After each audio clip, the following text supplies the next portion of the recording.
Okay, so we're going to start. Good afternoon, all. Welcome to this international webinar held by the College of Banking and Financial Studies here in Oman. And our topic is about cases chronicles. And as we all know that case studies have become powerful tools in both teaching and research, and they contribute to the development of problem solving, critical thinking capabilities, and also solving complex problems in certain situations. And as we get prepared to get into the details of our session, I would like to extend an invitation to Dr. Yusuf Al-Mabsili, our Assistant Dean for Academic Affairs, to deliver the welcoming speech and to provide us with the remarks to stage our webinar for today. So Dr. Yusuf, please join us in. Hello, can you hear me? Doctor, yes. Please go ahead. Yeah. Yes. Right. Dear colleagues, researchers, and distinguished participants, on behalf of College of Banking and Financial Studies, we would like to express our sincere and welcome you to this international webinar. We are honored to welcome our esteemed key speakers, Professor Sachin, Professor Anuja, and Professor Marc. Good afternoon to all of you. Today marks an important event for our college. We understand the importance of research and innovation for all higher education institutions. Today's topic is fundamental to any academic institution and is a great interest area of research to many of us. Indeed, CBFS has developed a research culture, supported applied research, and encouraged consultancy activities. CBFS contribute to the national economy and support building sustainable capacity within the community. We at CBFS are committed to fostering a culture of continuous learning, innovation, and knowledge sharing. This webinar is a testament to our dedication to this research area. Today, we gather to explore the art of case teaching, writing, and publishing, and contribute to the broader global community engaged in this critical field. The objective of our webinar are to equip educators, researchers, and professionals with the strategy and insight needed to excel in the world of case studies. We aim to explore the importance of case study teaching, writing, and publishing, ensuring you leave with a comprehensive understanding and actionable insight. We believe that together can create ripple effects of positive change in how we approach education and research through case study. So, let us take this opportunity with open minds and share commitment to excellence. Thank you for being part of this journey, and we look forward to valuable discussion and learning that lies ahead. Thank you. Thank you, Dr. Yusuf. We will now commence with the sessions. It is important to note that each session is structured with a 20-minute presentation. It is followed by 10-minute sessions dedicated for questions and answers. For your convenience, we encourage you to type in your questions in the chat box or raise hands, use the facility of raised hands for questions and answers. We will do our best to address as much as questions as we can, depending on the time, and we appreciate your participations. So our first speaker for today is Professor Sachin Kamble. He's a professor of digital transformation at the EDHEC Business School in France. His teaching and research interests are in the area of operations management, supply chain management, digital transformation, big data, and others. He has extensive publication records, including publications in highly ranked journals. And besides his achievements, his academic achievements, he has also various consultancy assignments in well-known and leading manufacturing organizations. It's a pleasure to welcome our distinguished speaker, who will definitely bring in wealth of experience to our virtual platform through his topic titled Effective Case Teaching Strategies. Welcome, Prof. Kamble. Please join us.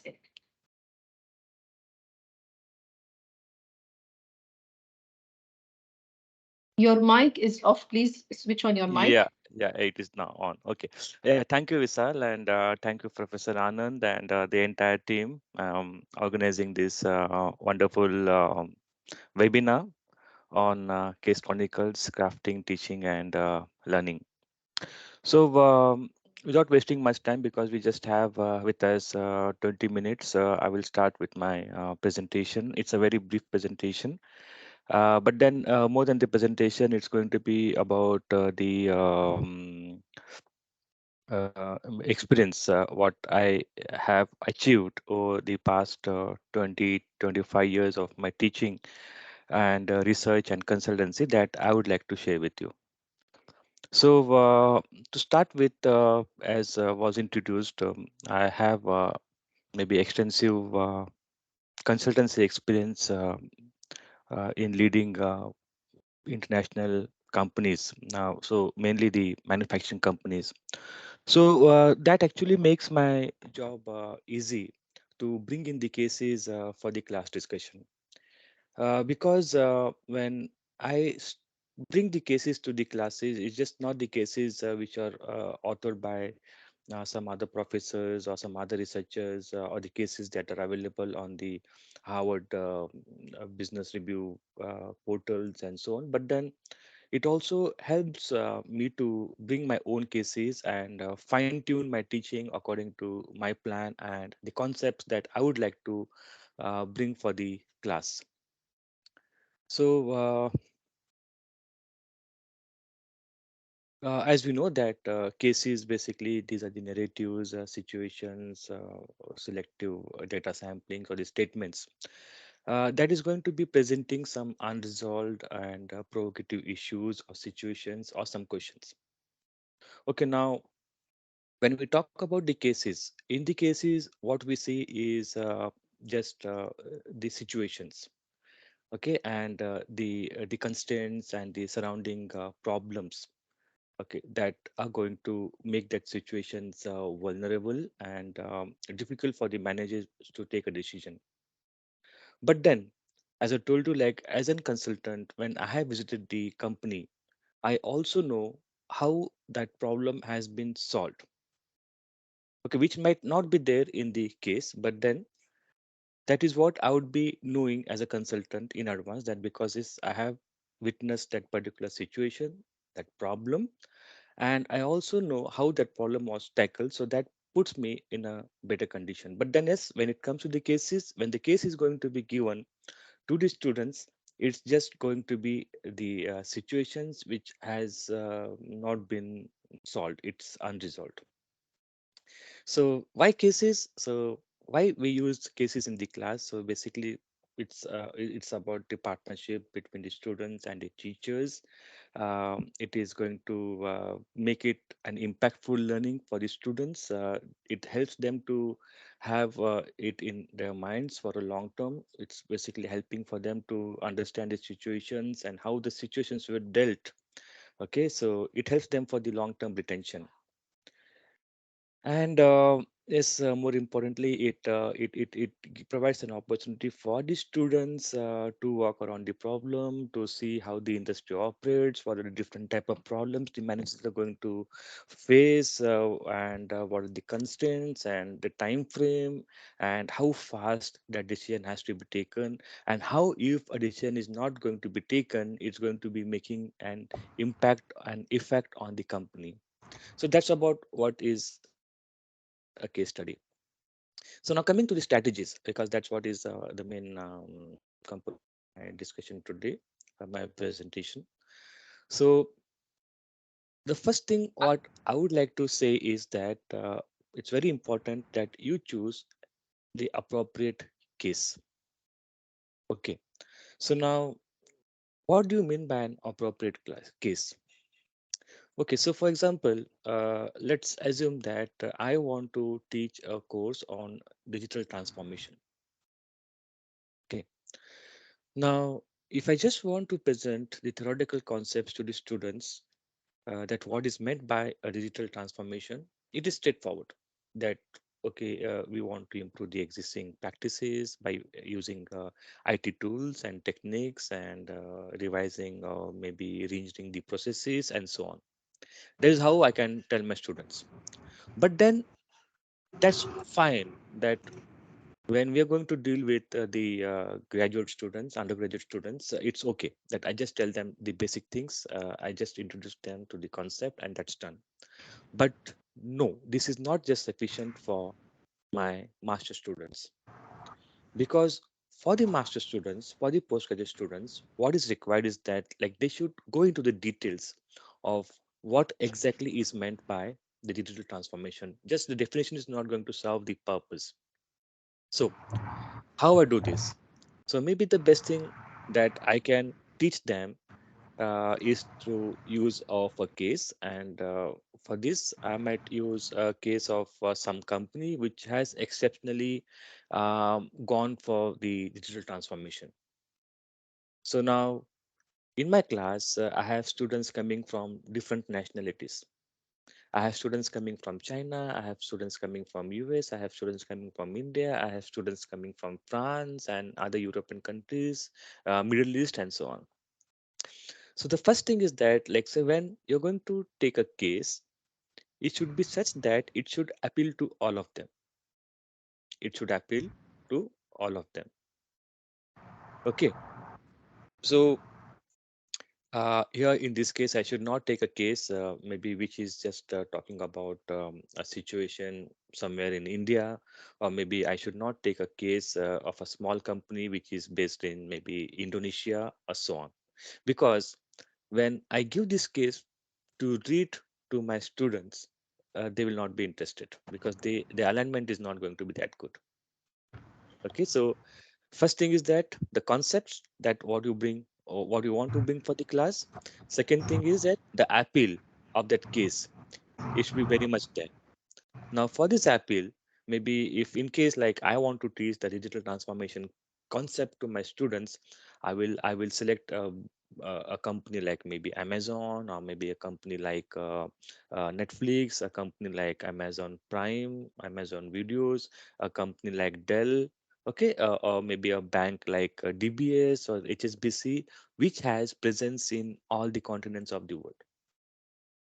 Okay, why? Because the students should have at least some idea. The students should have heard about that company so that they are interested to read that particular case and they understand the terms that are going to be used in that particular case. Otherwise, what happens is that for my opening class, for my digital transformation case, if I bring in a case of a very small, a cooperative bank which is based in India, so in that case, there are a lot of things or rules and regulations that are going to be enacting, like existing in India, like say governing the cooperative banks, and also the students would not be very much interested to go into those details at the beginning of the course. Later on, yes, but not at the beginning. Okay, so that is what I mean by selecting an appropriate case. So maybe I select a case of a successful bank which has gone for the digital transformation.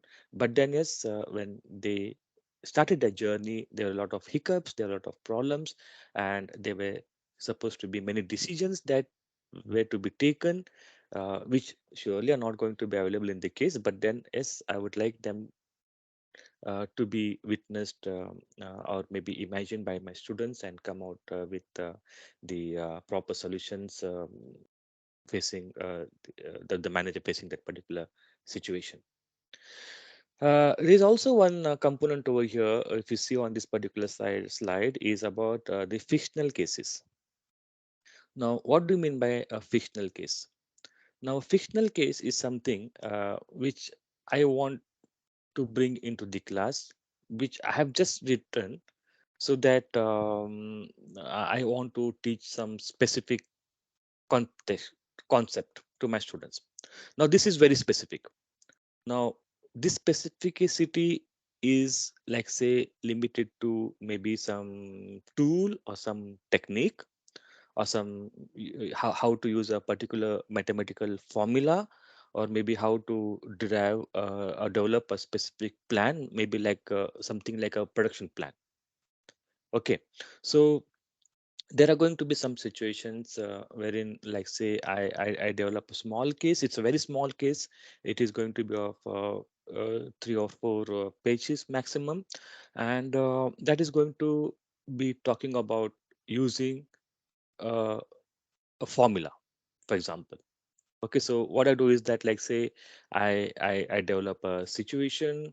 I try to throw in the numericals into it.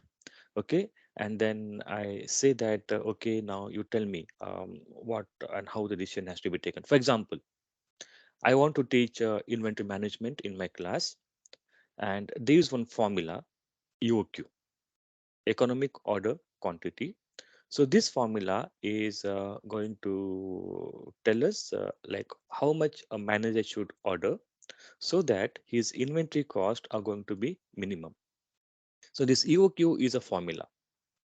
Okay, so what I'm going to do is that I'm going to give the information about my demand, about the cost of ordering, the cost of stocking the products, and so on in the organization. And I ask my students that, okay, you tell me like how much the manager should order. But then I'm not going to tell them about EOQ. I'm not going to tell them about the formula. Okay, before I discuss this case in the class. I just keep it open-ended and I just ask the students, okay, use these numbers and you tell me the best order size so that the cost of inventory for this manager is going to be minimum. Now, in absence of the knowledge of the formula of EOQ by the for the students, they're going to work out with different possibilities.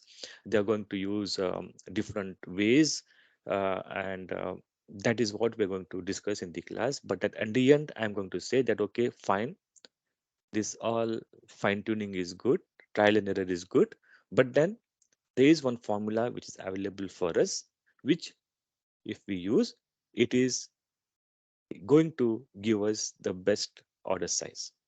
Okay, now this is about teaching maybe a numerical problem kind of situation. So which I'm just going to develop like a, so this is going to be just looking like a problem. Okay, a brief. I'm just going to introduce a problem, a numerical problem kind of thing. Now, I would like to also share with you one of my research publication. So let me check.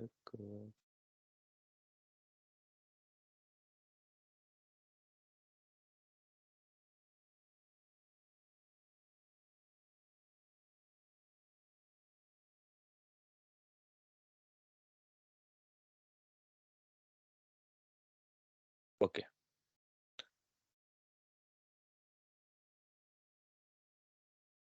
Uh, I'm going to stop sharing and I'm going to share you a new screen.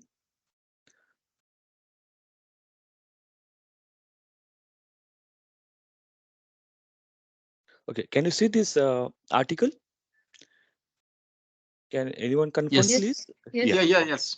Okay. So here is one article. So basically, sorry. Yeah. So here is one article which is an outcome of my consultancy assignment. So I can also name the company over here. So the company is ACC. It's a cement manufacturing plant in India, and we had done a consultancy for them on solving their internal logistics problems. Like within the plant, they were facing a lot of problems, and they wanted a solution so that there is no delay in the movement of the product and the traffic within the plant. Okay, now what you can see is that this is a research paper which has been published in one of the reputed journal. Okay, so now if you just browse through this, so now it is in a format of a research paper.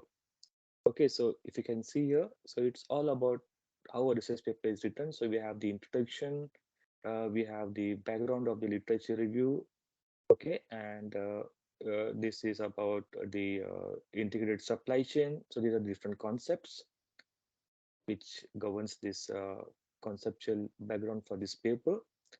And here we have the research problem statement. So in this, you can see that we have given the details about the company. So that's section 3.1.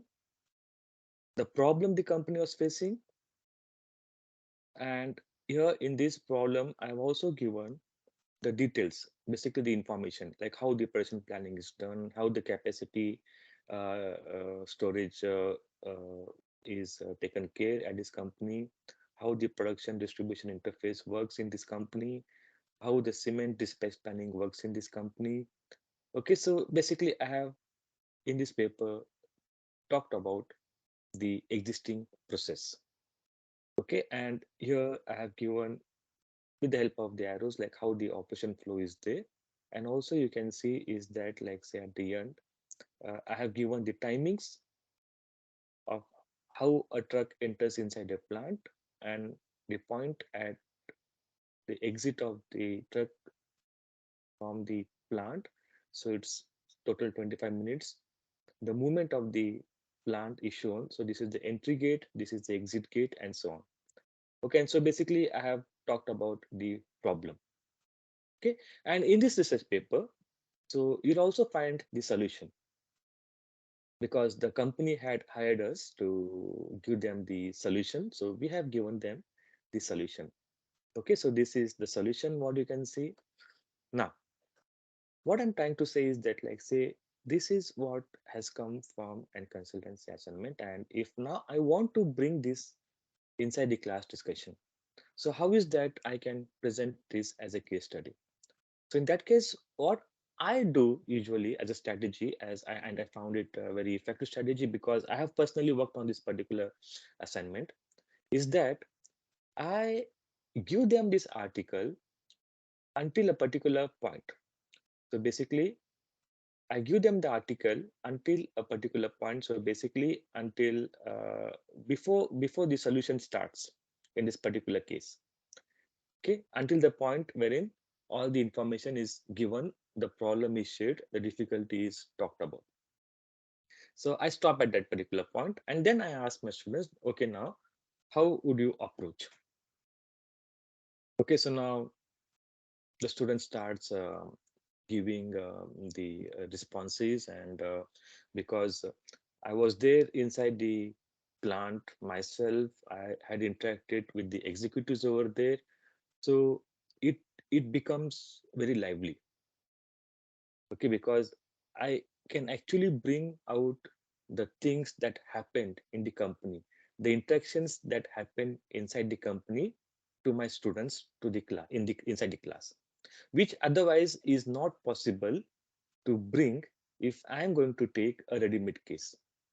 Okay, because it's only the authors who can bring in those particular perspectives.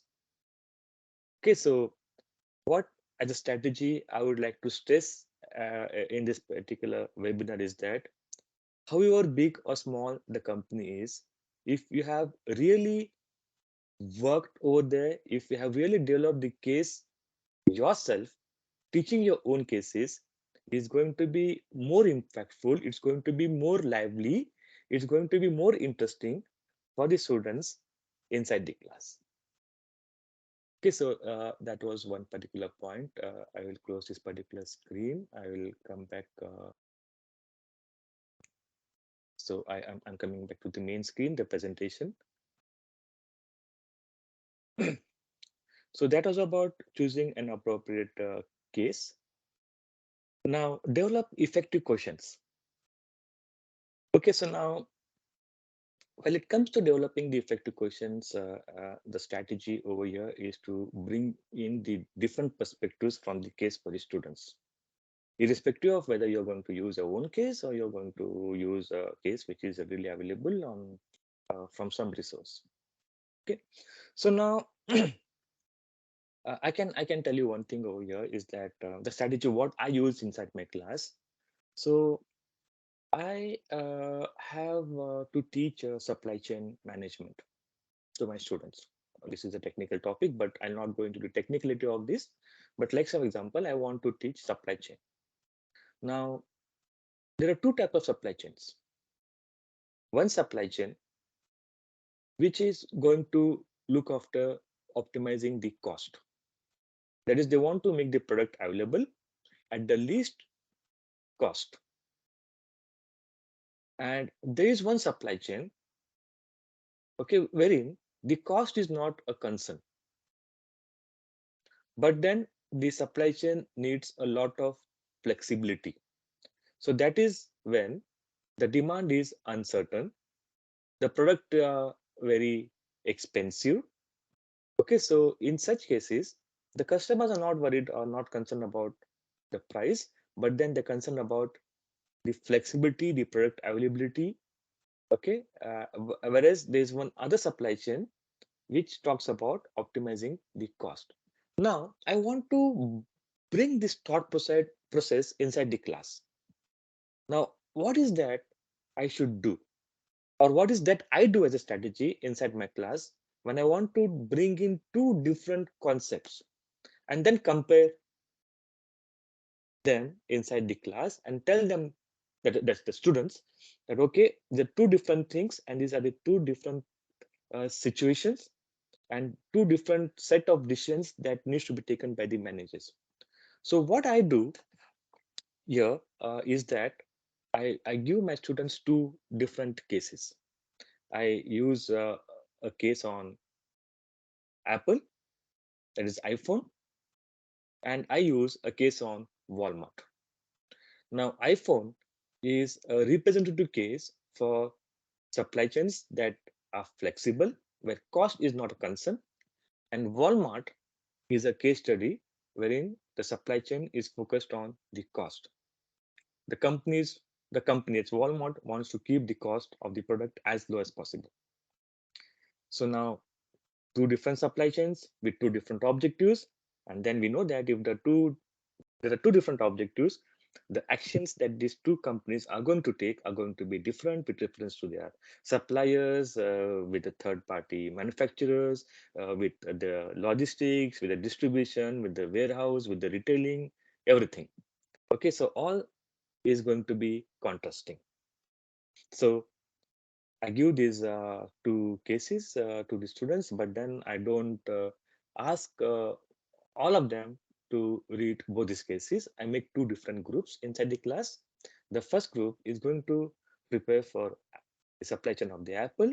The second group is going to prepare for the supply chain of Walmart.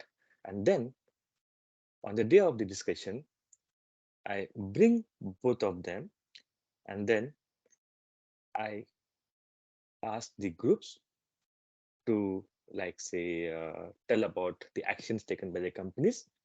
Now say for example, the Apple supply chain, that group presenting it, they say that uh, the Apple they ask the suppliers to keep extra capacity. Then I ask the Walmart whether you do this. The Walmart team says no, we don't ask for the additional capacity, we don't ask for extra warehouse space because our cost is going to increase. And that is how I bring in the different functions of the supply chain, and then I ask my students like okay, how they are similar or how they are different. And this contrast based debate come discussions really helps into bring in that clarity, okay, of the situations. So how to make the students prepared? So yeah, this is very important because what I found is that however good the case is, however good the concepts that you want to cover for your class discussions, it is not going to work unless until your students are going to come prepared for these cases. Some students, they just maybe sometimes they walk in without preparation, and in that case, if the students are not prepared, in that case the effectiveness of these cases are not going to maybe work. So maybe for that purpose I keep this set of particular questions It's in general. I just ask the students to come prepared, and sometimes even if I feel that the case is very much important, I have a small quiz which is going to be graded, okay, before the students come for the case discussion. So this is to just ensure that the students have read the case and they're going to be the active participants inside the class. Okay, so these are the rules which you have to set yourself, because the class is going to be under your command. So you have to see to it that, like, say, the discussions are going to be in a direction which it is meant for, the objectives that what you have set. Okay, so make it very much clear and sufficient for them. Okay, clear. So maybe with this, I tell you that I have completed my 20 minutes, and I come back to you for the questions. Yeah. Thank The you very floor. much, Prof. Sachin. It was very informative. Thanks a lot. Thank you. I can find one question here in the chat box. Probably some of our audiences are of different levels of researchers and teaching. Yes. So someone is asking what is the differences between use cases and case studies? If you can just elaborate on this, please. Okay, so basically use cases are basically like, say, going to be some success stories.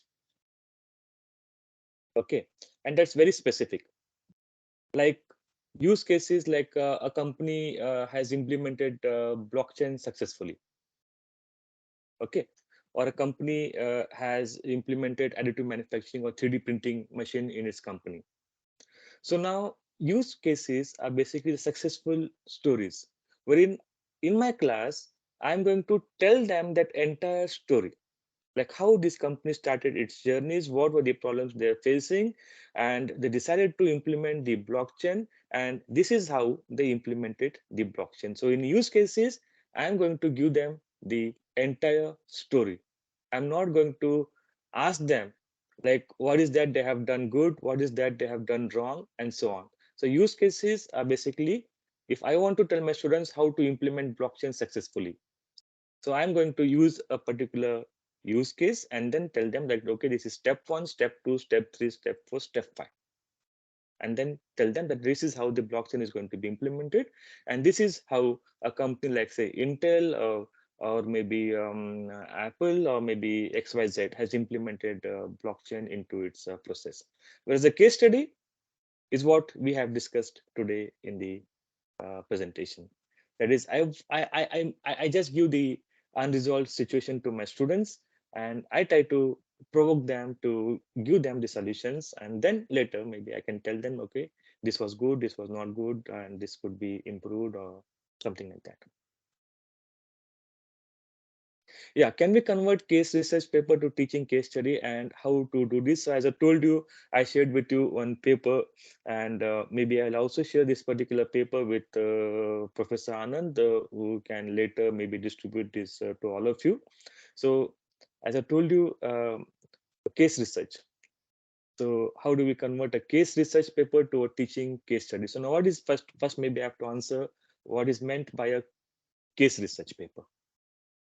So maybe I can say that, okay, there are going to be two types of research papers, to make it simple. There are many types of research papers, but then broadly I can say that, okay, that is a research paper which is in general a survey-based research paper, wherein, like, say, I'm going to capture the data information from multiple companies. Whereas there's going to be a case-based research paper wherein I'm going to focus on just one single company. So the cement company was an example of a case research paper. So in a case research paper, I'm going to talk about the problems the company was facing and how those problems were solved. Now I can use it for my class discussion as a case study, but then how the problems were solved, I'm going to hide it from my students. So I'm just going to share with them what were the problems, how it was impacting the company. And then I'm going to ask my students, okay, now you tell me how we can solve those problems. And then maybe at the end of the class, I can share with them the entire paper and then tell them, okay, this is what we discussed in class, but then this is how the problem was solved in real practice. So I have one more question coming from Sarath. Why Harvard is moving away from case method and going for more immersion tools? And no, they're not moving away from the case-based methods. So basically, what they're trying to do is that they're trying to supplement the case-based teaching with the immersion tools and the field visits, and that is what even our institute is also doing. So what happens is that when we discuss a case, okay, so we have to read the case and then we have to imagine a particular situation. Now, there are going to be students coming to your institute who have never seen a company, who have never visited a real scenario. Okay, they have not seen at all, or they in reality they have not met any manager, any executives from any company. So that is all based on imagination. So here, just not the imagination, but then also I would like to supplement that with how actually the real thing looks. And that is how I would like them to take to the field visits, make them to visit the companies, and also I will be arranging the interactions with the successful managers or the persons in charge over there who are in charge of decision making and so on, so that they get a feel of how in reality it is. So it's just like we have a student who has gone for MBBS course, a doctor. He wants to become a doctor and he is doing his medical degree. So I just can't teach him with case studies. I have to also supplement that with actual practicals.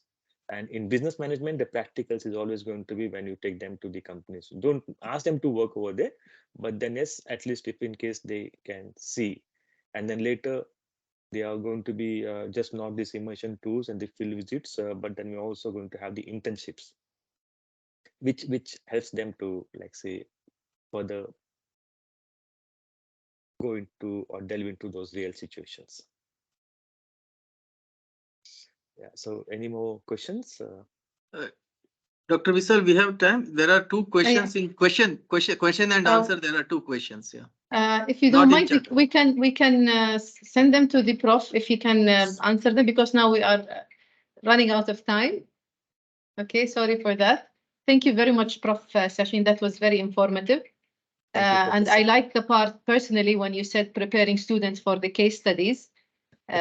Actually, yes, preparation makes a big difference. Thank you very much for your contribution. And now our second speaker, our next speaker for today is a professor in marketing. She is the head of AIMA India Case Research Center.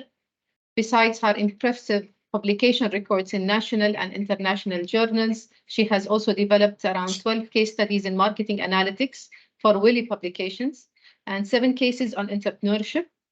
Actually, she's the perfect choice for to guide us through the case writing. So let us together welcome Professor Anuja Pandey. Please join us in.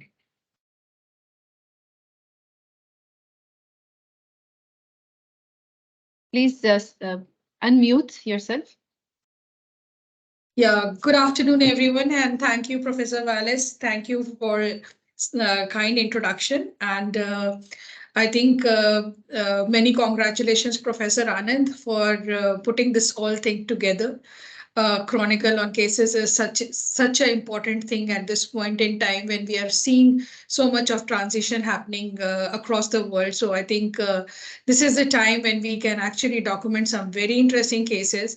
So many congratulations for really thinking ahead on to this particular series of workshops and webinars that you're planning. And let me just share my screen. And as the screen has been shared, I'll tell you a little bit about myself. That I have been working with All India Management Association. And IMA is the apex body of management in India. And I'm sure a lot of you who might be a little familiar with IMA would know about IMA. But to the world, this is one of the management bodies which caters to a lot of corporates and other institutions across India. And so we bring in a lot of interesting things on board, apart from retreat seminars and education programs that we do. We have also set in India Case Research Center, which is a center which we are trying to develop India-centric cases. So when Professor Anand talked about this case chronicle and this topic, I thought that probably this is something which I would like to take on behalf of IMA and try to tell the world about our case center. And when we look into this whole discussion, which Professor Sachin has so very well crafted out onto the setting up the context of cases and how the teaching of the cases has to be done, I'll take the second part of it. That is where we're talking about how do we master the case writing, the case development part. I hope my screen is visible to all. Yes, it is. Yes, visible, yeah. Right. Thank you so much. So when we talk about cases, we all know, I mean, as Professor Sachin was talking about, it is for us in a management B school, it's more of a case which is a vehicle of learning. And when you look into the case, when we look into cases, why they're so rich into pedagogy and why should we be really using them? Because they are a very detailed description on account of a situation. They talk about series of events which might have happened, and these series of events are then raising up questions, they are raising up issues, they are raising up problems which needs to be discussed and which needs to be analyzed and which needs to be solved. And that is why the merit of case comes into when it comes to management teaching. And unlike the other places where the cases are used typically in the law side and also into the medical sides, where you are actually practicing day in and day out and you are meeting up the patients and you know the cases. But here in a B school, we are not into a corporate setup where we have the cases live with us, situations live with us. So we document cases, and that's how the cases got their relevance into management teaching. And when we look into a typical teaching case, which I'm going to talk about, Professor Sachin talked about a research case a bit on it. So I'll talk about more onto the teaching cases. That is where we're talking about that when we are trying to develop a teaching case for our own purpose, there are some of the things which we generally say we should look into. So when we say a teaching case would not have a merit if it is just documenting some kind of a story. It has to be aligned with the learning situation. What I want to teach? What is my teaching objective? What is the theory that I want to discuss? What is the situation that I want to bring in life into my classroom? And then how this bringing of the case helps me to supplement my teaching learning process. So this is something which has to be very, very strongly understood, because a lot of time we try to impose cases which might not align with our teaching objective.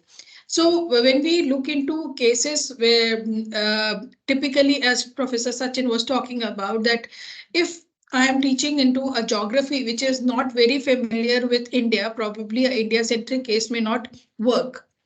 You need to have, and typically if you have a very, very diverse set of students coming to your institute, you should be taking up cases which are generic in nature, which people or the organizations which are known to a lot of people in lot of geographies.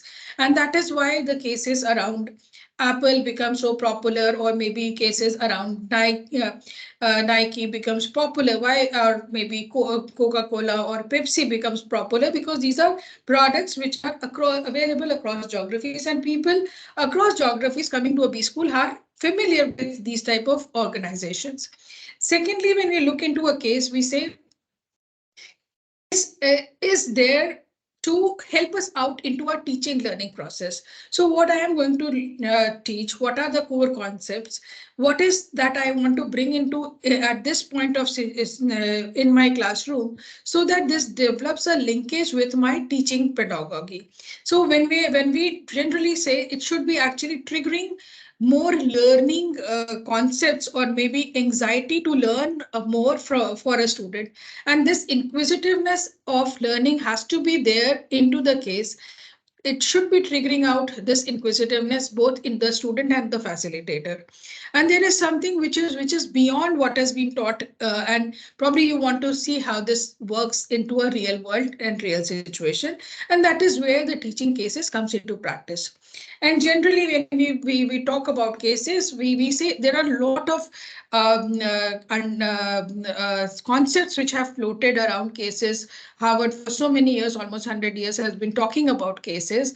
Now the cases are something which have now very strongly been brought in into our management teaching, and probably they have become so robust, and probably we find that when a student is put into a particular situation, that is the time when he opens up about what he has learned till now. Because maybe through a lecture technique, we had only given him some kind of insights, but we do not know how did he process this information. When we impose a case on him, that is the time that his learning, whatever he has learned from the concepts that we have talked about, he now starts engaging with it, starts processing it, starts speaking about it. And that is why this whole pedagogy becomes very, very important. But it is very, very important to know.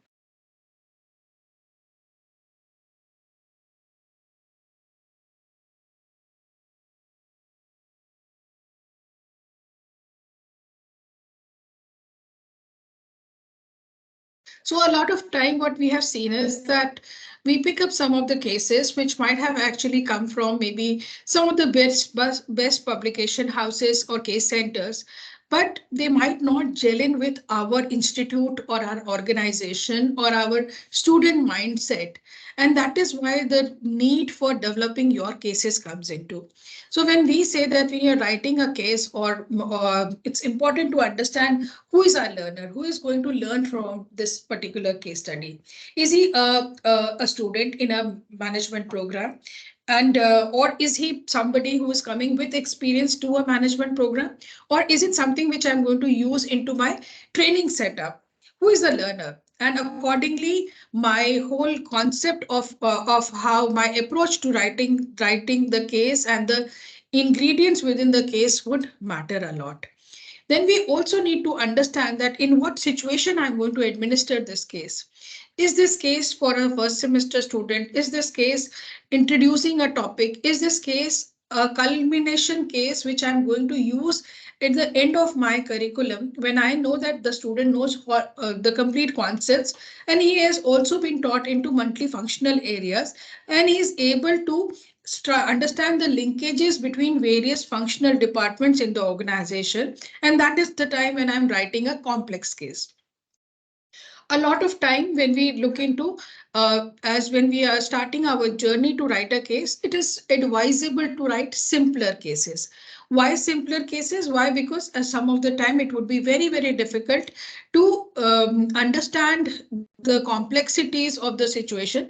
And probably as a young writer, or maybe as a budding writer, you are not yourself exposed to so many concepts. So it's best to write something which is a linear case at that point in time. As we develop the knowledge and competency into our discipline of specialization, and we are exposed to organizations, then we are in a situation where we might really embark our journey and write some complex cases. And that is why experience of a faculty is very, very important in the corporate world. And that is where we find that industry academia linkages have to be very strong. So as a case author, I would say we are very, very fortunate because we work with an organization which is very closely working with corporates. So day in and day out, we are engaging with a lot of corporate people, and a lot of time we are indulged with their consultancy assignment. That gives us a lot of understanding as to what is happening in the organization, what is the organizational challenge, what are the key dynamics which are working there. A lot of culture of the organization is also known to us when we interact with people. And that is why we say that if you are thinking about writing a case, think a little deep into it, that for whom are you writing? What is the situation where you want to use this case? Why are you writing this case? This motivation has to be very clear. And what is there? What do you have in yourself which is so great that you actually embark on a journey to write the case yourself. Do you have the knowledge of your subject knowledge very strong, or you also have a very strong industry exposure, or you have a blend of it? So you have knowledge of subject and you also have an industry exposure, which makes you into puts you into a situation that you should embark into that particular journey. So when we look into the cases today, I'm sure across the geographies, people are seeing there is a lot of transition which is happening in terms of case studies and what type of case studies are being used in a B school.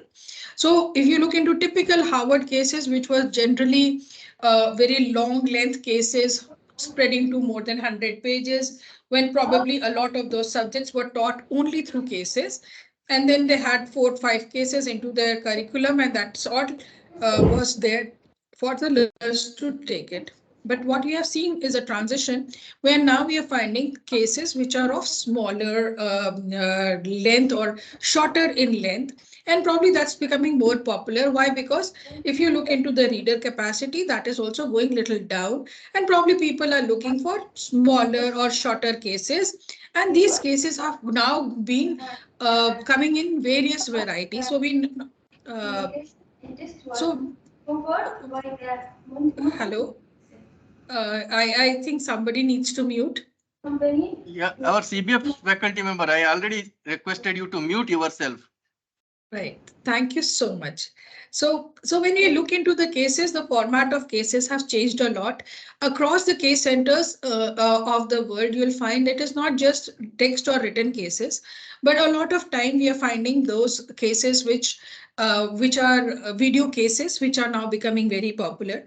And generally, video cases doesn't mean that it's just a video, but actually it is the author has taken a complete journey to write the case. And he also has a very strong teaching note associated with that particular video case, which would have smaller amount of text, a larger video to support the case there. And then there is a teaching note which helps us to understand when are we going to play the video and when are we going to really pause the video. So a lot of instructions are there which are coming with a video case. Today, we also have something which we call as a multimedia case, or what we call as a hybrid case, where we have a mixture of text. We also have videos, and then we have more text to add on it, or maybe some of the graphics to add on it. So there is a lot of things which are happening, keeping in mind the participants who are going to read the case.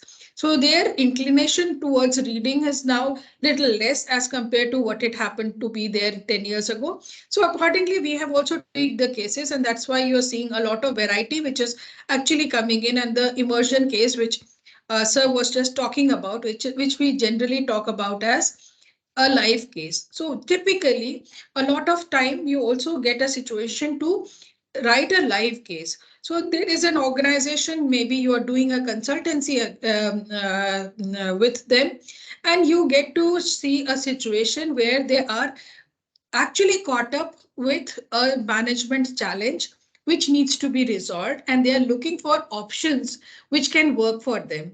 And that is what we call as a live case. And you can very well bring that live case into a management classroom, and you can seek the opinion from the students to what can be the course of action. And that is where this whole case becomes very interesting. Why? Because you have an opportunity to bring the company people into your classroom, and they can be one who can be proposing up the problems and the dilemmas they are facing currently. So this case study becomes very, very live. People become very, very excited about it. Okay, there is a challenge, and then they are one who are going to really solve this issue. And if their recommendations are met, that becomes very encouraging for a management student or any participant in our training program. So we also have something which we call as a semi-structured case. So typically, the research paper Dr. Sachin had shared, I can very well craft a semi-structured case around it. Why? Because I know a lot of, he being a consultant to that organization has got a lot of information within him. Probably he, as a class mentor or a facilitator, would be talking through the case. So there would be some written element and a lot of information shared in form of storytelling into the classroom. So these cases become semi-structured cases. But the problem with these cases are that these cases can be taught only by the person who has gone through this journey, who is a consultant and knows everything about it. So that's also a format of cases. And of course, we have got caselets, which we generally use into our examinations, or maybe some of the time even an article can trigger can be triggered in form of a case. So idea and objective is that you can write various format of cases. Only thing that we need to understand is that case is a element of learning. It should trigger the learning process. It should really excite a student to go discover more. It should lead a student to ask question into the classroom, which the faculty or the facilitator should be able to answer. It should actually lead people to really think more, maybe have a very comprehensive document developed around it, maybe a research paper developed around it. So when we take up the case studies, we try to see that how does this fix into my agenda?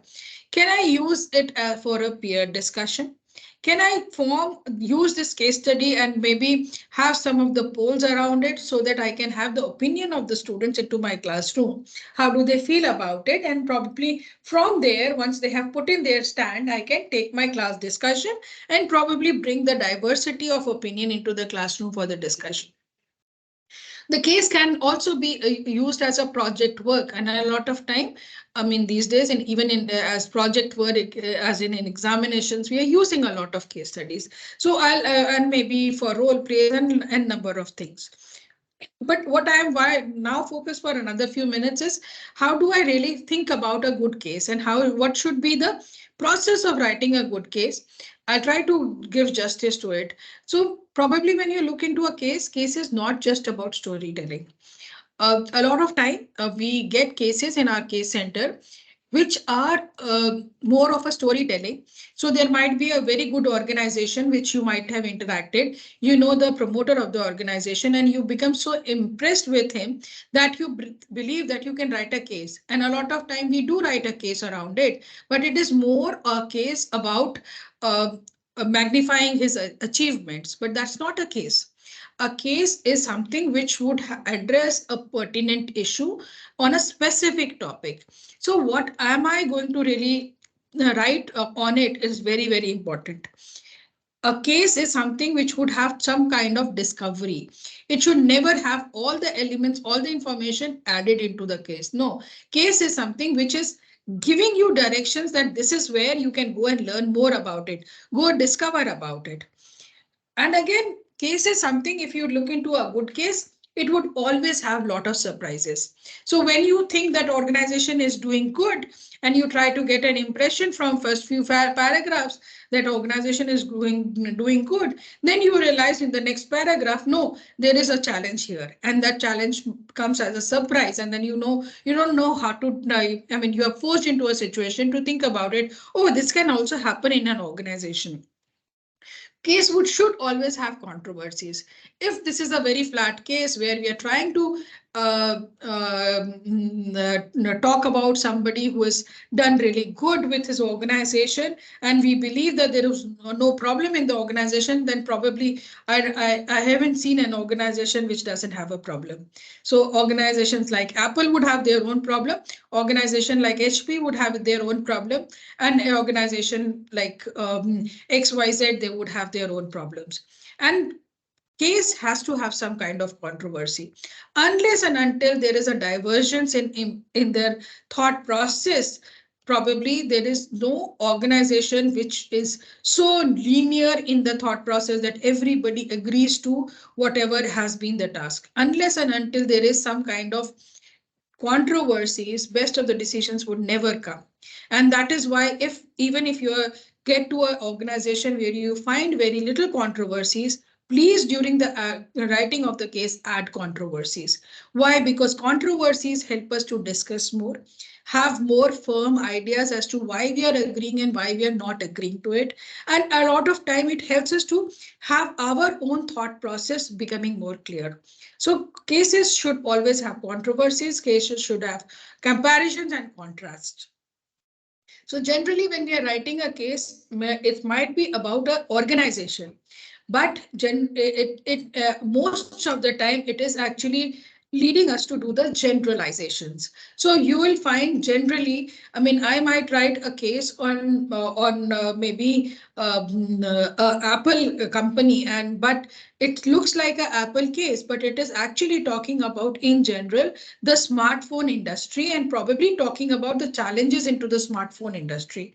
And these challenges might be the getting up the talent resources, or it could be the patent, or it could be the which turns out which always is changing very fast. So there can be n number of challenges, and these challenges are not specific to only Apple, but in general, this can be with Samsung, it can be with any XYZ company. So a lot of generalizations can be drawn through cases. So generally, when you see to it, then if you have read a case about a oil or energy company, then you are in a situation to understand the scenarios about oil and energy company. And if this has been written in an international context, then probably you know the complete scenario about oil and energy company scenarios.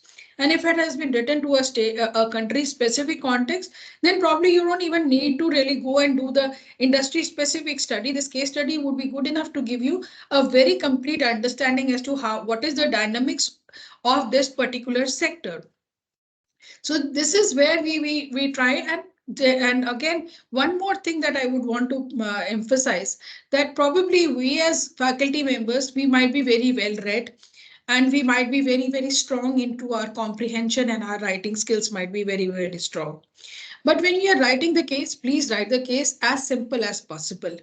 It should be easy to read. When I say easy to read, it should not be, I mean, you cannot lead people to assume too many things.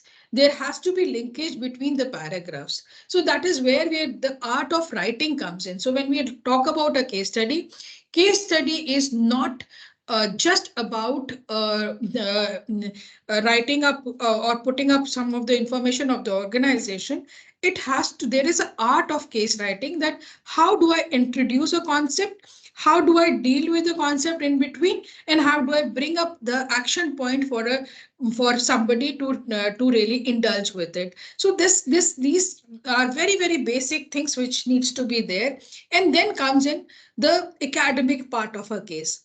So academic part of the case is where we are trying to understand that why are we writing a case? So we are writing a case, probably we did not find enough of the material to teach into a classroom, and we believe that cases could be a very good method to talk about it. And probably I wanted to talk about in general the sector, and in a B school curriculum, we do not teach sectors as such. We teach functional areas. We do not teach sectors as such. So I wanted to introduce them not only the functional area of marketing, but I wanted to introduce them to the sectors. And that is why I thought about using a case. But then what exactly do I want them to discover? I want to help them to discover some of the commonly used marketing models there. I want them to discover the branding model. I want to help them to understand the pestle, or I want them to understand the marketing funnel. So there has to be core concepts which I want them to really learn through it. That is something which I would keep into mind, that when he is discovering, he'll ultimately draw up this particular model, which is what I wanted to teach him. So this relationship between the conceptual part and how I'm going to introduce it into my cases is something where my presentations would take up a pitch. So when we write a case, we generally say, think about it. What exactly are you going to write, and what is going to be your format? What is your motivation to write the case? A lot of time, we believe that okay, I'm going to write a case about an organization, and we believe that this is something which is really very critical, good.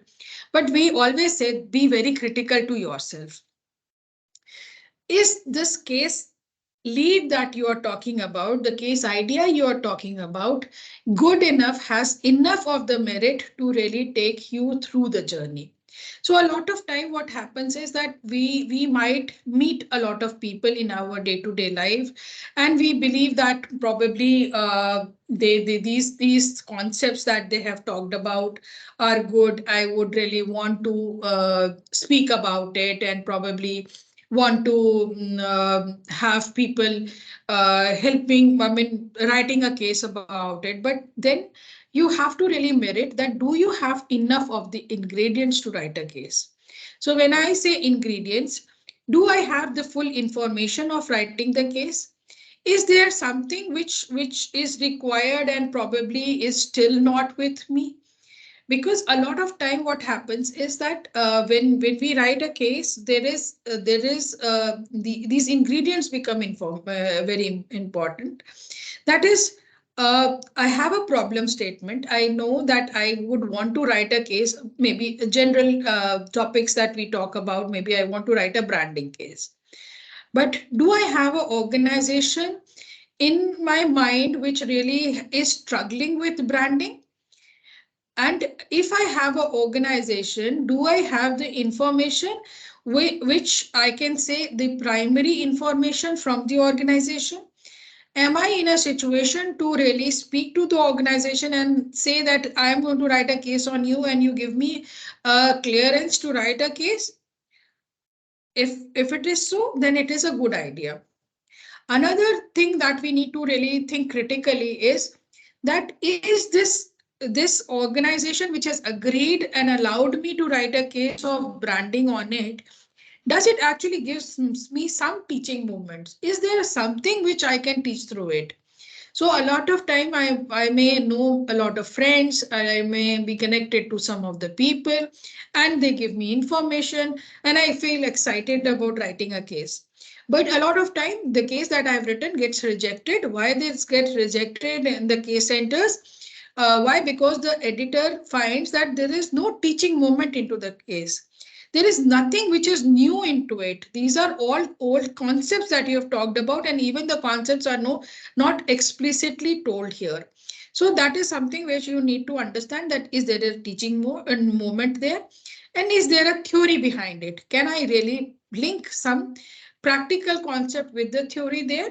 And then technically, how do I really create the drama around it? So when we write about a case, there is a lot of drama which also unfolds in it. So I mean, all this information that I have, how does this information really helps me to craft a drama around it? That is also becomes very critical. So we always say that if you have started a journey, try to meet up get a lot of information around the case. Think about what exactly is going to be your objective to write a case. What are the things that you're going to include into a case study? What is your objectives, primary, secondary objectives? Jot it down. So we generally say start with scribbling at everything that you know about it. Then you think about it, okay, I have jotted out a problem that I wanted to write a case about, say, an organization which is now an upcoming organization and struggling to create a brand for itself because it is into a very, very competitive market and it was very important to develop a brand. Now, this product is not a new product to the industry. This is already a settled industry where there is a lot of competition. And in this competition, there are Me Too products and also big brands in which you are trying to establish yourself as a brand. So there is a challenge which is there. So there is something which can be actually taught about, how do I build up a brand in a very competitive market. So there is one element of learning which can be brought in there. So what next I would really know, because I know the organization, I know the people, I know the struggle they are going into. I need to add up understand the industry dynamics there. So what is the dynamism of industry? What is the level of competition? And also I need to understand how are the brand building activities being taken up in this era. So maybe 10 years ago, Dr. it was Anuja, very good. sorry for interruption. I just want to notify you that you have exceeded 30 minutes. So and 2 people minutes are starting. I'll take about. Yeah, please, but because some people are so interested and they have questions for you, so we want to have enough time for all. Yes, please go ahead. Sure. So the second part we say is that you try to see how does the industry element go through the industry element, try to gather as much of information, try to imbibe those theories that you have talked about, you have jotted down in the beginning that these were the theories that I would want to cover. And then focus on to what is the solution of the problem. Why? Because this is not going to be part of your case, but it is going to be part of your teaching note.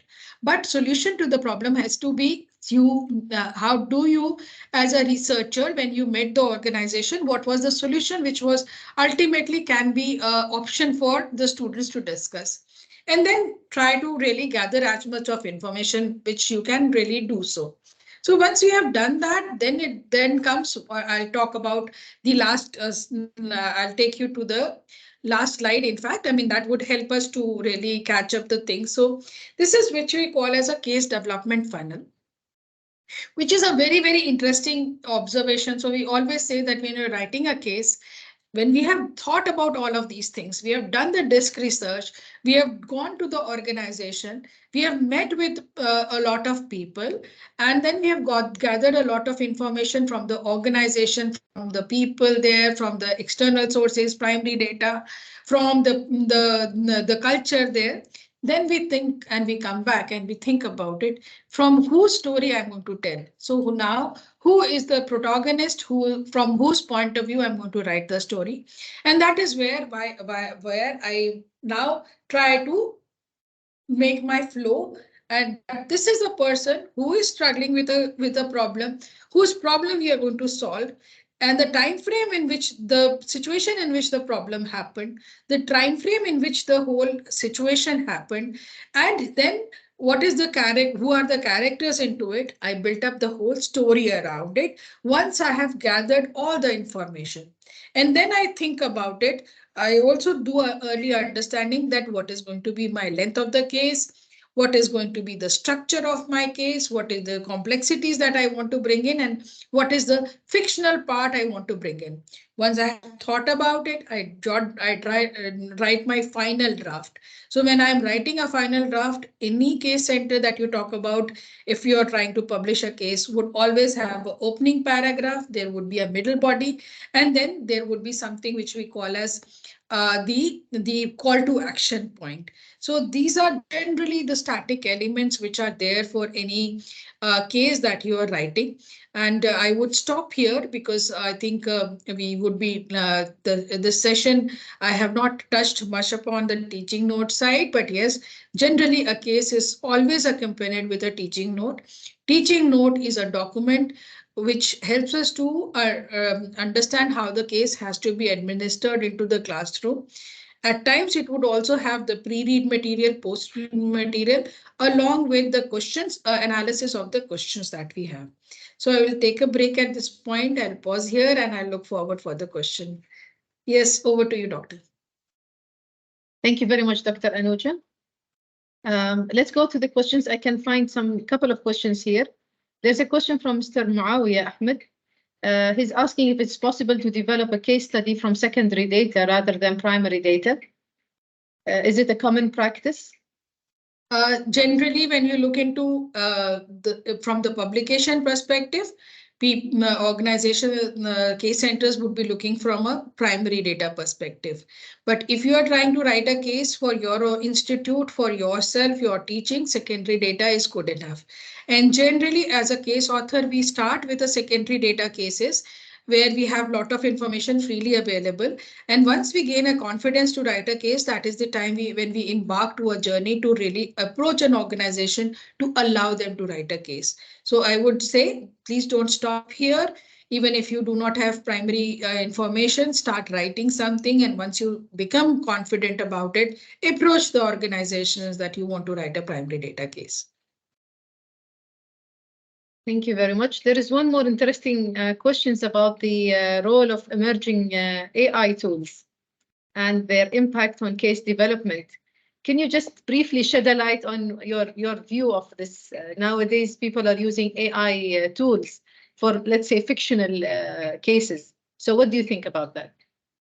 Well, AI tools, I would say these are fantastic tools. No doubt about it. Some of the time they capture what we were thinking and they put up into a complete sequencing. So I don't mind when I'm thinking about writing a case, they gives me pointers to it. So they give me a direction where to really start and how to go about it.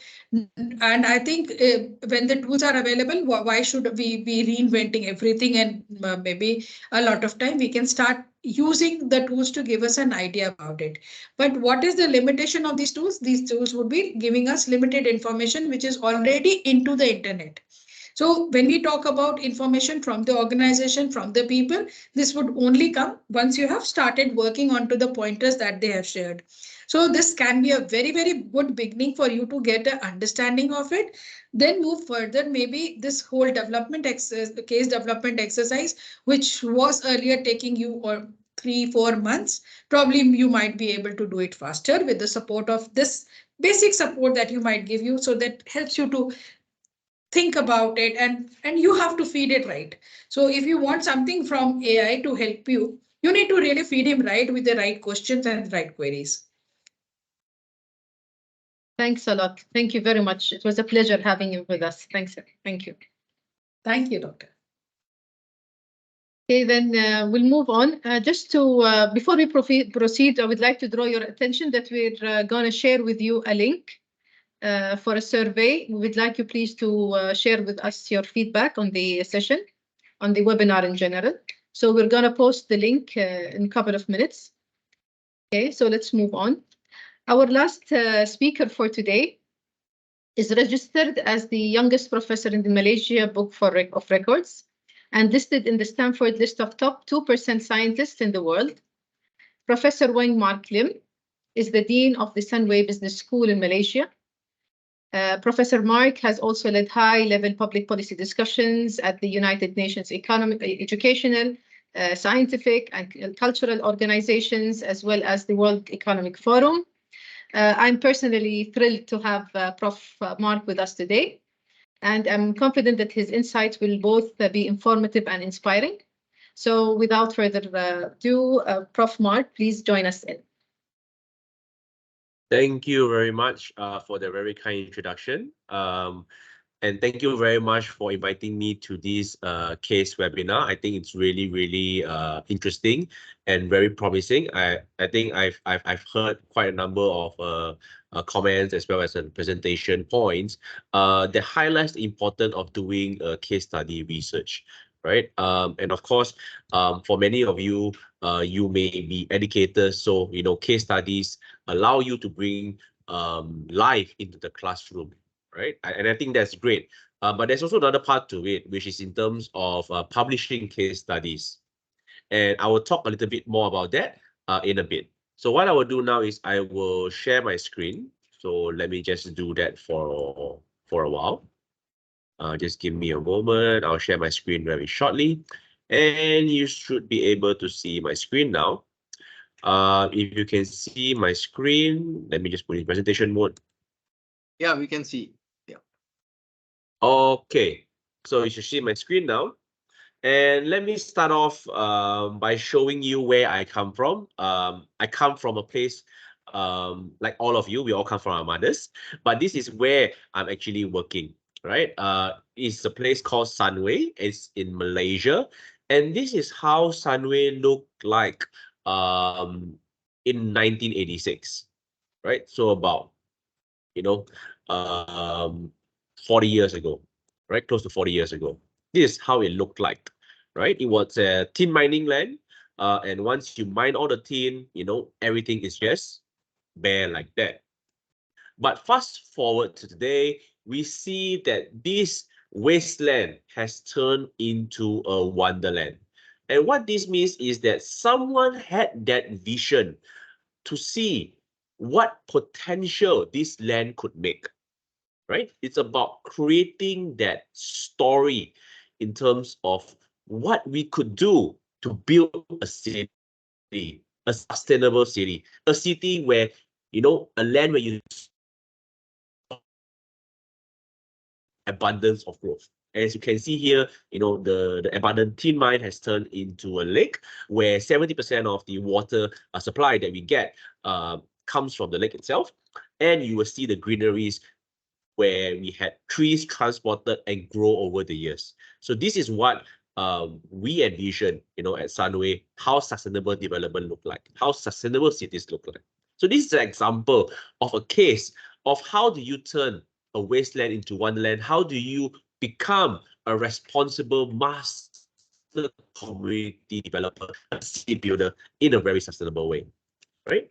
And as you can see, of course, there are more buildings around. There's a football field on the left. That's where I'm at. That's Sunway University.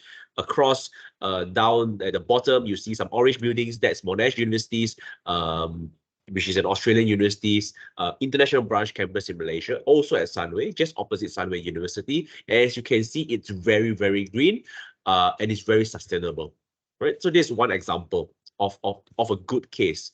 And when you have a good case, you do not want that case to be a one-off, right? You want to build your name in that area. So what Sunway has done is that they have built a sustainable city in Kuala Lumpur, and now they are building more cities around Malaysia. So this is another part in Kuala Lumpur. This is the other side of another big hole in the ground, but this is turned into a theme park. This is where the shopping malls are.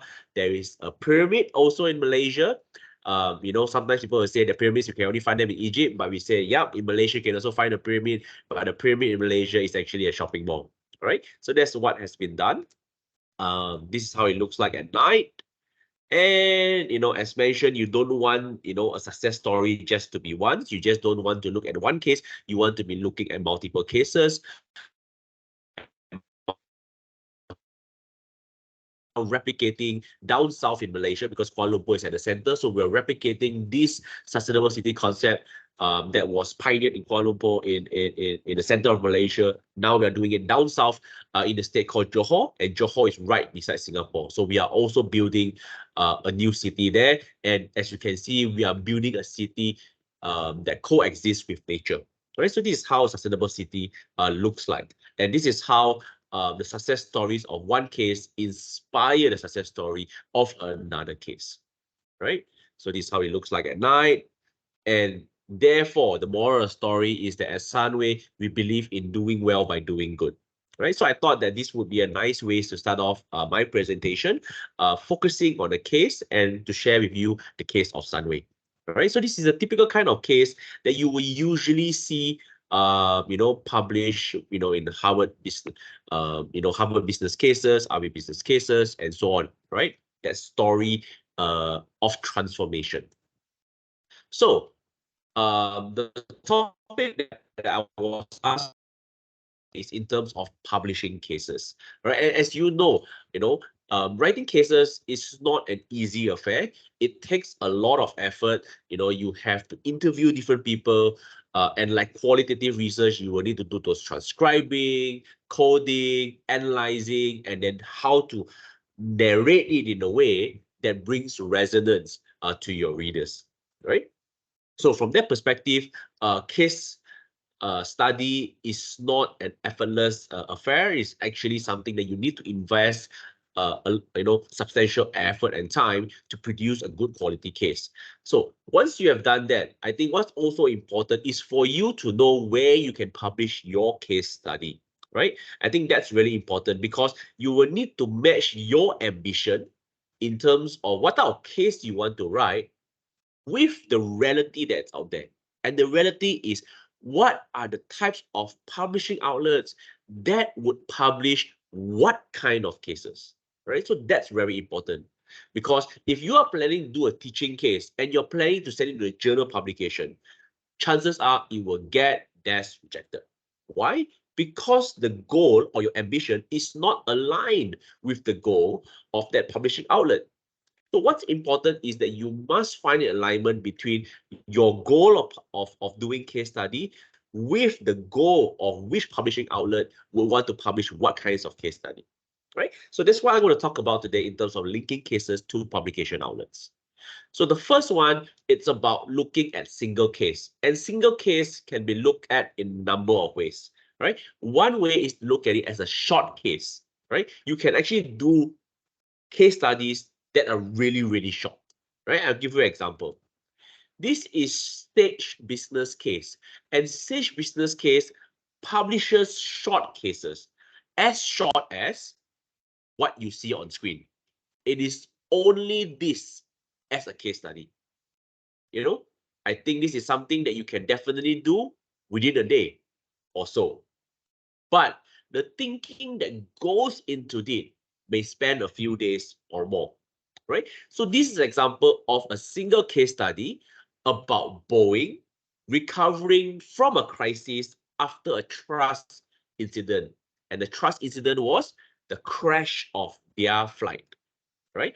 And of course, it is not just one flight, because Boeing is a company that produces airplanes. And you will see from the news that a number of Boeing aircrafts crashed, right? So this actually creates a trust crisis, even in a company as big or as an oligopoly like Boeing, right? So there's some trust crisis over there. And this turned itself into a suitable case that could be brought to the classroom. And this is published as a short case. And if you're interested to do this, you can actually do this because Sage Business Cases are looking for unique,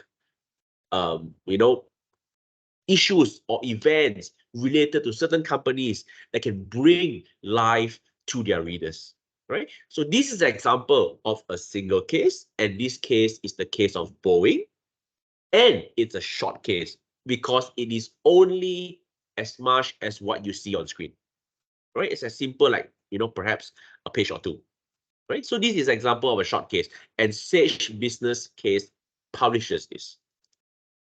The next one is, of course, a single case, but a longer case, right? Meaning there's actually more to it, right? There's more story to it. And of course, the one that we recognize most prominently around the world is Harvard Business Cases, right? That is usually a single case and a much longer one, few pages, right?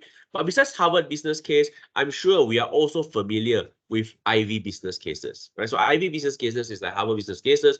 They also publish, single cases, long cases for a company on a particular topic, right? So these are some of the, case publishers that publish single case, longer case that we know of, all right?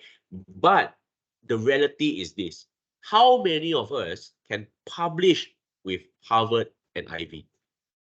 Not all of us, very few. And even though we can do it, how many times can we actually do it, right? How prolific can we actually get by publishing with these publishers? The answer is, the reality is not really that prolific. We can publish more in a particular journal as compared to this, right? That's what I've actually observed. So therefore, what's important is also to be realistic of your chances. If you don't get into Harvard Business Cases, if you don't get into Ivy Business Cases, that's okay, right? Because you can still get your case study out with many other publishers out there. For example, you can publish with Emerald. Emerald has two case journals. The first one is Emerging Markets Case Study. So this is looking at case studies in emerging developing economies. They are particularly interested in case studies around that line. And for many of us, we are living in a developing country. So therefore, Emerald's Emerging Market Case Studies becomes a suitable outlet to publish case studies, right? And of course, the other one is the case journal, right? If you're from a developed country, we are not looking for an emerging or developing economy perspective, then the case journal would be your choice of publishing a case study, right? But of course, you may say that, this is, journals are there, and sometimes there's peer review, it goes through rejection. You may have tried Harvard Business cases, you may try Ivy Business Cases, you may have gone through emerging markets case studies, you may gone through the case journal, and your case study is still rejected. So what can you do with the case study that you have written? What is the realistic route for you then to get that case study published? My answer to that is to look out for books, right? Because there are many books out there published by reputable publishers such as Routledge, Sage, Springer, and so on, or E&E, these books do publish case studies, right? So this is an example of a book that I've recently published in 2022 with some of my colleagues that looks at publishing case studies around social and sustainability marketing, right? So we have published case studies, even teaching cases on that in this book here, and this is published by Routledge, right? So from that perspective, you can still get your case study published. You do not necessarily have to chuck your case study aside after doing it, right? Don't put it in the drawer. Don't just leave it as unpublished. Or, sometimes you feel that you just decide to simply publish with any publisher. Don't do that, all right? My philosophy is always this. When you publish something, make sure you publish it at a publisher that is well known. The more well known the publisher is, the more people will be able to access. And when they can access, they can then read your case study. So that's important, right? That's why when I publish, or I write certain types of articles or manuscripts, I only want to go with international publishers because I want my work to be read. I don't want to be a village hero. I want to be a hero in the world. So I want more people around the world to read it. If you publish in a local outlet, chances are it's very difficult for people to actually read it and access it. So this is single case, longer case. The next one is single case, still a single case, but now this is what we call as an empirical case. Right? Empirical case means you actually do some research, whether it's a primary research or secondary research, it is still a form of research. Right? Example here is this. All right. This is an article that I published in Technological Forecasting and Social Change. This is an A-ranked journal. And in this journal, we were looking at to create a decision-making framework for the implementation of Industry 4.0 technology, right? And the case here that we look at is this. It was the case of fintech. So fintech is an example of an R4.0 technology. And we looked at sustainable supply chain finance for SMEs, right? So that's a context in which fintech is being applied, right? And that's where we study how the technology implementation of fintech is being done. What is the decision making that is being experienced, or what is the decision making process that is undergone, or what kind of factors matter in the decision making in sustainable supply chain finance for SMEs. So we created a framework based on that. So this is an example of a case of a primary research, right? Where we look at something that is current, which is, Industrial Revolution 4.0. The case example of technology implementation there is fintech, and then we choose a context to do it, and the context is in supply chain finance for SMEs. Right, and that is the link, right? So this is not supply chain itself. This is sustainable supply chain finance, right? Because the word finance there helps you to link it to fintech, right? Because in the supply chain, there's a lot of financing that's going on, and this helps in that manner. So this is one example of a single case, empirical case they can publish in a journal, right? The next one, I heard a question coming from one of the participants that says, can we do a case study using secondary data? The answer is yes. Right. Of course, primary data is usually the one that is more popular. But hey, there is also the case of secondary data. So as you can see on the right-hand side of the screen, this is a paper that I've also published in 2022. And this looks at what was the economic impact of the pandemic on the tourism economy.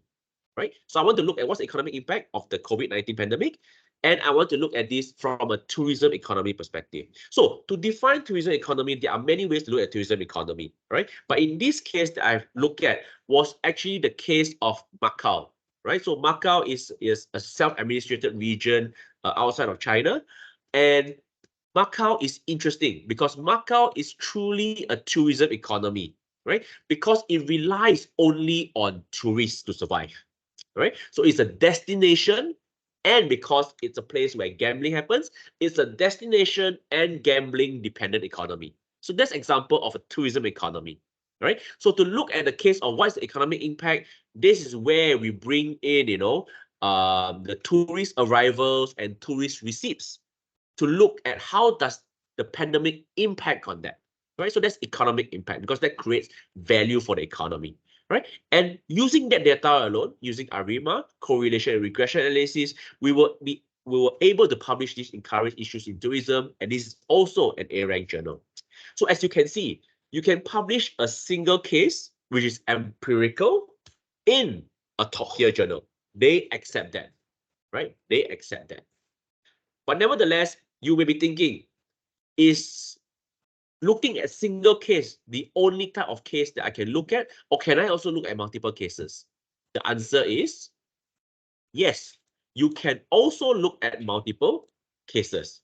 For example, the really top journals, right? Like the #1 journal, or let's say the top 3 journals or the top 5 journals in your field, right? Chances are they would not publish only on a single case, they will publish when you have evidence of multiple cases. So in this case here that you see on screen, this is in the Journal of International Business Studies, the #1 journal in international business, right? And for many people, especially in developing countries, for example, in Africa or in Asia, we always say that, getting into this #1 journal, this, cream of the crop, this FT50 journal, the UT24 journals, and so on. It can only be a dream, and it will never happen in reality. But what you see here are scholars, African scholars publishing African research in the #1 journal international business. And in this paper here, which is published in 2023, they actually use a multiple case study approach. So the question then is, what is a multiple case study approach? If you see on screen, they actually use a set of criteria to create multiple cases. For example, the first criteria there is the subsidiary longevity of operations. What this means is that you have, cases which is shorter duration in operation and longer in duration operation. So you have short, medium, and long. So from that perspective, you can compare and contrast how different companies across different stages of longevity in the operations, what is the effect or what is the observations or experiences of these different companies, right? The second one there is in terms of the experience of institutional failures, right? Because different companies may experience institutional failures differently, right? Some of them may be outright, they do not get any kind of benefits. Others do get some benefits. Others perhaps need to navigate their way to actually achieve those benefits, right? And of course, the other one is the willingness of senior executives to provide information, because there are people who will provide information, but to only a certain extent. So you can also look at that difference over there. So from that perspective, when you look at multiple cases, you can look at different types of organization where you create categories around it. That's #1. And #2, you can also look at the unit of analysis, right? Because there are 2 types of unit analysis here. The first unit of analysis is the organization itself, right? Where you compare and contrast the different organizations. But the other one, or another unit of analysis that you can actually look at, is whether is there a difference that you can observe between the managers itself, right? Because the managers itself is another unit of analysis. So from looking from a case study approach, what this means is that a multi-case study approach can look at different types of scenarios, where different types of scenarios, you can actually group and classify them into different categories. For example, long longevity versus short longevity. And you can also look at different units of analysis, whether it's organizational level or firm level or the individual managerial level, right? So to bring you very quickly, if you want to publish your case studies, right, you can publish in all those outlets that I've shared with you. But if you want to publish those case studies in premier journals, right, meaning that now you have empirical data and you want to publish in your journals, in a premier journal, then what you're going to do is this. All right, so I'll bring you very quickly to this, because the focus of today's presentation is really on helping you to identify the different outlets where you can publish your case. But importantly, I also want you to bring back home is what do you need to do to publish in premier journals? So in terms of abstract, you really need to pitch it, all right? And to pitch it, you need to make sure that every sentence has its purpose. So what I usually do is this in all my papers. The first sentence in the abstract is always the reason why you're doing this study. The second sentence is the goal of the study. The third sentence is the methodology of the study, how you're going to do it. The fourth and fifth sentences are usually the key takeaways, meaning what are the key findings that you want people to know. So don't use generic statements, state very specifically what the key findings are. And the last one is the value of the study, right? To whom does this study contributes to, right? So that's the abstract. In the introduction, it's important to actually explain about what are the gaps or tensions that you're trying to address, right? Because yes, you're doing a case study, you think that's interesting, but to make a really good introduction, you have to actually find the tensions, and the tensions are usually in the gaps. It's usually on something that we don't really understand. So to explain this very easily, this is what you should do. The first thing you should actually explain is necessity, right? Is this case study necessary, right? Is this research necessary, right? If we don't do this research, what is the bad things that will happen? The second one is importance. Why is this research important? If we do this research, what are the good things that will happen? Third is relevance. Who cares about this research, right? Who would care about this case study, right? Who is calling for this kind of insights? And the last one is urgency. How quick do we need to know these answers? How quick do we need to do this case study? How quick do we need to report these findings from our research of this case study, right? So these are the 4 different ways to motivate your case study research, I would say. The first one is necessity. If you don't do this research or case study, what is the bad thing that will happen? The second one is importance. If you do this case study and research, what is the good thing that will happen? Relevance. Who would care about this case study and research? And the fourth one is urgency. How quick do we need to do this case study and research? And of course, tie this around theory as well as practice. So when you do that nicely, then it makes sense in terms of why you're raising those research questions and objectives. And then when you claim to contribute certain type of contribution to theory or practice, people can then see the picture more clearly. So that's the introduction. After the introduction, it's also important if you want to publish in premier journals to do literature review, right? Now, writing case study for journals versus books or Harvard Business Case and so on, you need to know the difference. For a journal, you still need to follow the academic convention. Academic convention always has a literature review. So this is where you need to demonstrate the awareness of different research in the area. And the way to do this is very simple. Number one, you need to know what's your theory. What's your guiding theory in your case study, right? So explain what the theory is about. Why is the theory important? How has that theory been used in the previous studies? How is this theory being used in your study? And how is your study going to contribute back to this theory? All right, so that's the theoretical background. And then talk about the concepts that you're going to look at. All right, so sometimes you have the theory guides the research, but you're also going to look at certain type of concepts as well. So follow the same format, right? Explain by what is the concept about, why is the concept important, how is the concept being looked at existing studies, how is this concept going to be used in your case study, and how does your case study contribute back to this concept, right? Now, usually for case studies, this is enough, right? But if you want to bring this further, all right, where you want to use the case as a form of empirical research, you can always provide a conceptual frameworks. That's where you look at your hypotheses or propositions, right? And you provide your rationales of why you suspect certain things. Okay. Next is methodology, how you conduct your case study. Right, so look at the different approach that you're going to use. So a case study in a premier journal, a case is like, for example, a case of Malaysia, a case of India, a case of Oman, for example, right? Or a case in a particular industry. But you still rely on technical approaches, for example, whether you're using a quantitative approach, a qualitative approach, or even a review approach. That's also possible as well, right? Instruments, what type of instruments are you going to use? Are you going to use a survey, or are you going to use a interview guide? And those questions there, are they adopted, adapted, or newly created, right? Explain those things. Data collection, always explain how you're going to do it. Like any research, this has to be comprehensive.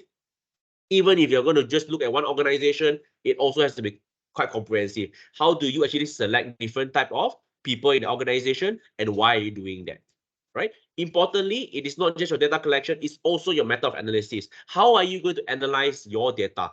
And what, by analyzing your data, how are you going to ensure rigor, right? If you're looking at quantitative, there's reliability, there's validity. For primary quantitative research, if it's secondary quantitative research, then you have robustness, right? Whereas if you're looking at qualitative, meaning you're doing interviews, then you're going to look at the criteria of trustworthiness by Guba and Lincoln. And if you're using multiple cases, then triangulation will be looked at. Findings, this is where you want to report the profile of your respondents. This is where you want to show how rigor has been established, and you actually want to explain what the results are accordingly, right? Discussion, importantly, is to talk about, after doing your case study, what is the contribution of your case study to theory as well to practice, right? That's very important, and that has to be explained in a very rich manner, because case studies usually are like conceptual papers. They are actually held to a higher standard by journals. So it's important that you explain that even though this is a case study of a particular setting, a particular industry, or a particular organization, there is serious implications to theory as well as to practice, right? That's important. Conclusion, restate the goal of your case study research, summarize the key findings, talk about some limitations, and provide nice directions for future research, right? References, I wouldn't go too much into this, but make sure that they are consistently consistent in this capitalization, consistent in formatting, everything is complete, because editors and reviewers look into this very, very carefully. All right, so that's all from me. Happy to take questions if any. Thank you. Thank you very much, Prof. Marc, for the presentation. It was very useful. Please participate with your questions and answers in the chat box, please. Meanwhile, I have a question, please, for you. What do you think of the strategy of publishing when you select the journal first, and then you tailor your case according to the journal, requirements? Do you find this an effective way of publishing? Yeah, so I think what's important is that we must understand, what is the goal of the case that we want to do, all right? And the second one is, what is the tradition of publishing in the publication outlet that we're actually targeting, all right? Because the way of writing for, let's say, Harvard business cases, Ivy business cases, Emerald's emerging market cases, as well as the case study journal by Emerald, this kind of style of writing is the same.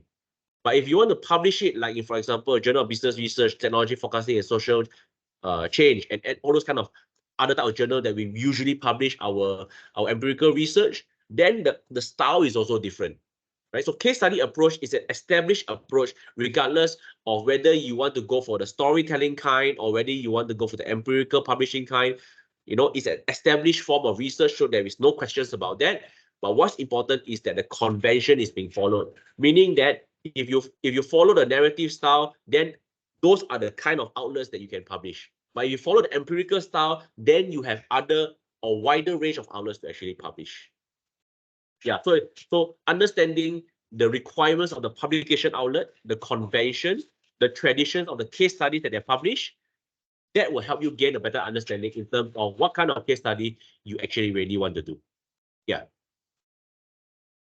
Thank you very much. That was very clear. Any further questions for Prof. Marc?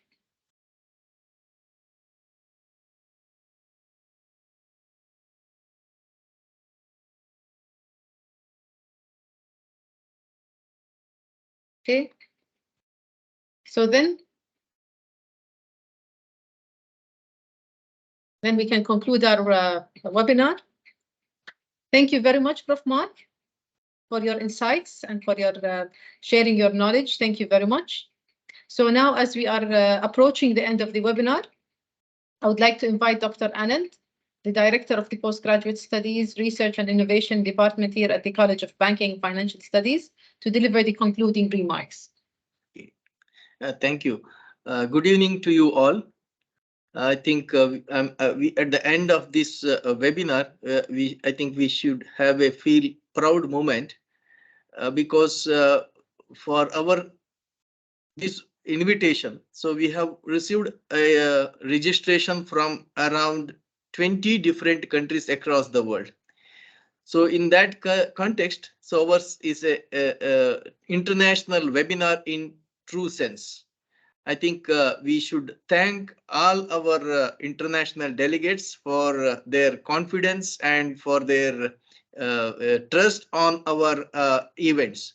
So this is our continuous series events, and we do continuously organize such kind of international webinars as part of our global community engagement, and also sharing the best knowledges across the researchers across the world.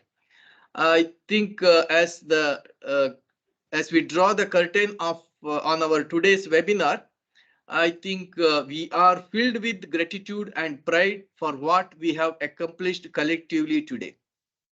Our discussions have illuminated the pathways to excellence in case teaching, writing, and publishing.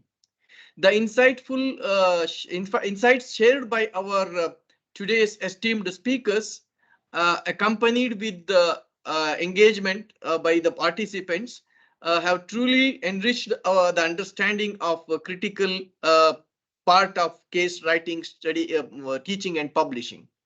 I want to express my heartfelt gratitude and appreciation on behalf of CBFS College of Banking and Financial Studies to our today's speakers for their valuable contribution, and each participants for their enthusiasm and thoughtful engagement throughout the event. Remember that our journey does not end here. It is just the beginning. Today's knowledge should be served as a foundation for the future exploration and growth in case studies.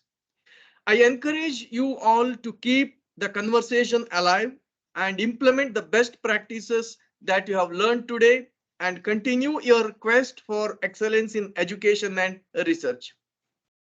We will share the recording of our today's event through CBFS YouTube. We will upload this in CBFS YouTube, and the link will be shared to you all, and you can use it whenever you want for future reference. And apart from that, we also continuously organize similar events. And since your data is in our database, I think we will be in touch with you for all our future events. Thank you once again, one and all, for being with us today in this remarkable event. And we look forward to seeing you again and again in our future events. Stay inspired, stay curious, and keep making an impact in all your work. I think this is the end of today's program, and we thank you all once again for your participation. And also, we also thank all the keynote speakers for their contribution for the success of our today's event. Thank you, one and all. Thank you very much all for your participation. Thanks a lot, and looking forward to see you in future upcoming webinars. Thanks a lot. Thank you very much. Thank you. It was wonderful.